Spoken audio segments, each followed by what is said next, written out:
guys, the Comics Kid 2099 here to talk to you about Rob Zombie's Halloween from 2007. This is originally owned by Anna and Byron. I feel like I am in between a rock and a hard place with this movie because I don't really like this movie, but I also don't like the given reason that a lot of people have for not liking this movie. I think there are a lot of people out there who are big fans of John Carpenter's Halloween and also the Halloween franchise as a whole, and a lot of the reasons that they claim they dislike this movie I don't really think hold water. But I don't want to argue with those reasons too much because I also don't really care for this movie, but I feel like for different reasons. One thing I think is going to stop some people from really enjoying this movie is the pacing. If you have seen the original Halloween movie, it is just over an hour and a half long, and it spends about 6-ish minutes on a young Michael Myers murdering his family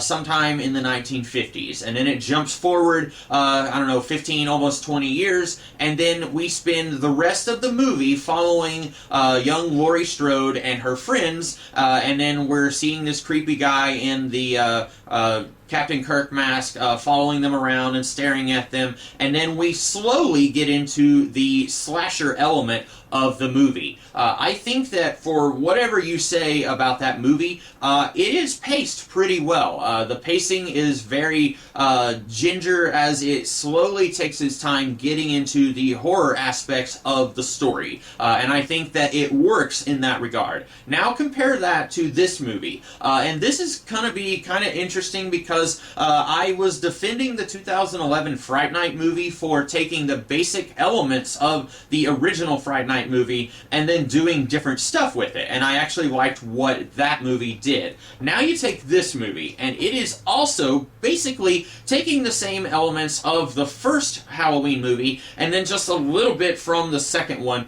and then making something new and different, but I don't like this movie.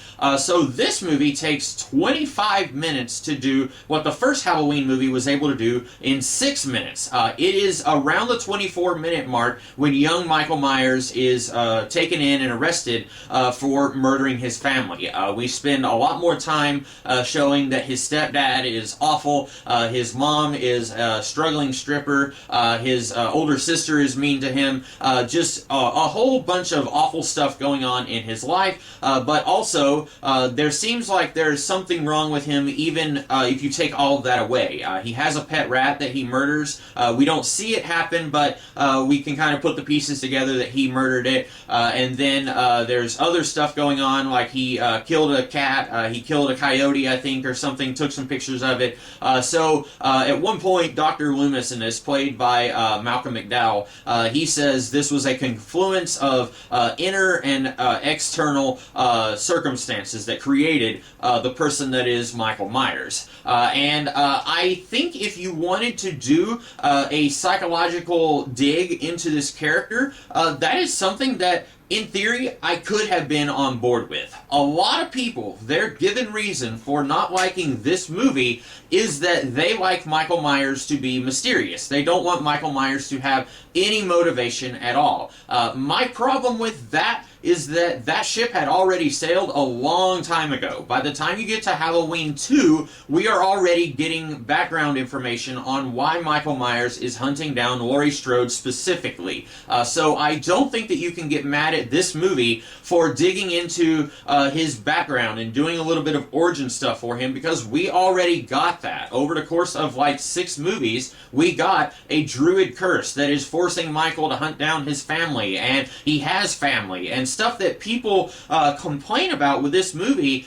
This doesn't have a druid curse, but people complain about giving Michael motivation and giving him some background and some origin stuff. That stuff was already done in the previous Halloween movies. It might have gone to a sillier place with druid curses, but that stuff had already happened. So you can't get too mad at Rob Zombie for doing some of the same stuff that had been done in previous movies. And you can't say, John Carpenter, we are not worthy to kiss the ground he walks on, let's put him on a pedestal, because he did some of that same stuff in Halloween 2. Now, maybe he was forced to do it. He didn't want to keep doing Michael Myers movies. He wanted to do more stuff like Halloween 3, yeah, but he still did Halloween 2. He still wrote the script for that, and he could have written a better script for Halloween 2. Anyway, I think one of my big problems with the Rob Zombie movie is that it is cartoonish. Every character in this movie is a cartoon. If you are a bad guy, you are not just a bad guy, you are a cartoonish bad guy. Like Michael's stepfather is just cartoonishly evil and mean and cruel to everyone. He has no human elements to him.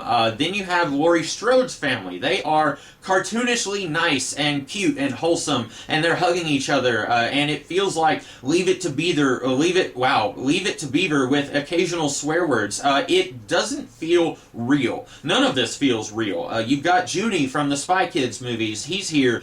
He plays a cartoonishly evil bully, and that's nothing new in movies. There are movies, all kinds of movies, that have cartoonishly evil bullies, which, let's be honest, those don't really exist in real life, or if they did, I never met any of them. But this movie, every character is like that. They are either cartoonishly evil or cartoonishly nice and wholesome. They don't feel real. None of this feels real. And that's something I think you can give credit to the original Halloween. I feel like most of the characters in that feel a little bit more real. With the exception of Dr. Loomis. I am going to go ahead and give this movie credit for making me actually like and care about Dr. Loomis. I have nothing against that actor who played Ernst Blofeld. I cannot remember his name. I liked him in the James Bond movies that I saw. I think he was only in one. I liked him in that. I liked him in The Great Escape. But as Dr. Loomis, I feel like he was always hamming it up. And I never really felt like Dr. Loomis was a real person, and part of that is since we're not spending a lot of time with Michael Myers in the first movie, when we finally do meet Dr. Loomis, he's already like, oh no, Michael's escaped, I've got to go stop him, and he's already kind of at his wit's end, and he's yelling at people, and he's just trying to stop Michael, and he doesn't feel like a real person that has a connection with Michael. He feels more like somebody who's there to help kick the plot in motion and try and stop things from getting out of control.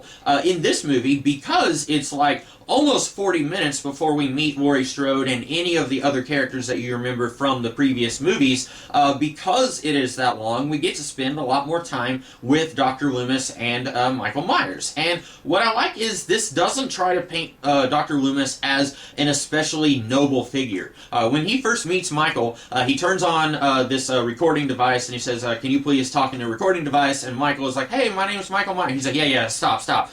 It's very clear he does not like this kid. He doesn't care about this kid. He just wants to make a career out of this kid. He even later on, we see him after he has cut his ties with Michael and he's left the institute that Michael is at.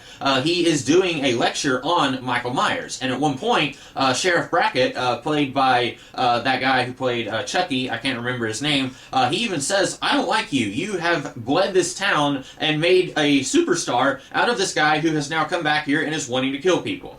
So I like that Dr. Loomis is not an especially nice guy, but then by the end, whenever he says, hey, Michael, it's me, Samuel, I do get the feeling that he kind of has grown close to this kid. And he says at one point, you're the closest thing I have to a best friend. And I believe it. I really like Malcolm McDowell as Dr. Loomis. I just wish that he could have been in a better movie. Also, I should point out there are at least 2 cuts of this movie. This one is the hour and 49-minute cut, and it is a double-sided disc. I checked both sides. Both sides are the same length. There is another version of the movie out there that I saw probably around 2008 or so is when I first saw this movie, and I should point out that this was actually the first Halloween movie that I saw, and when I first saw it, I liked it quite a bit more than I do now. But when I first saw it, there were several scenes that went on a little longer than what is in this cut.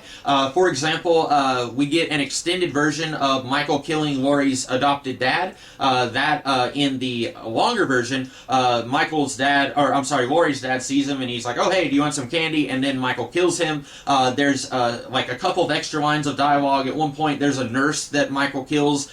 She has more dialogue, and I don't want to say that the murder is justified, but you can kind of see why Michael kills this nurse in the extended version, whereas in this one, Michael's, I guess, trajectory from being a kid in some really terrible circumstances to being this mindless killer, it doesn't make as much sense in the shortened version. In this, he's already a psychopath who murders and tortures animals, but then he's also got all these really awful circumstances around him, but then he kills a whole bunch of people, goes to the sanitarium, and then he doesn't remember killing any people, and then there's a nurse who picks up a photograph of him and his baby sister, and she says, "Oh, cute baby," and then next thing you know, Michael's killing her. That's how it is in this version. In the longer version, she says something like, "Oh, are you sure this baby's related to you?" or something like that. And so it's like, oh, okay, I don't condone the murder of the woman, but I can kind of sort of understand why the kid did that. But in the longer version, there is a scene somewhere where some of the guards at the sanitarium bring a patient into Michael's room, and then they rape her, and that is completely missing from this one, and I'm okay with that, because as I was watching it, I was realizing I don't know where they would have put that scene. It's been over 10 years since I have seen that cut of the movie, and I was thinking to myself, I really have no idea where that scene was supposed to go,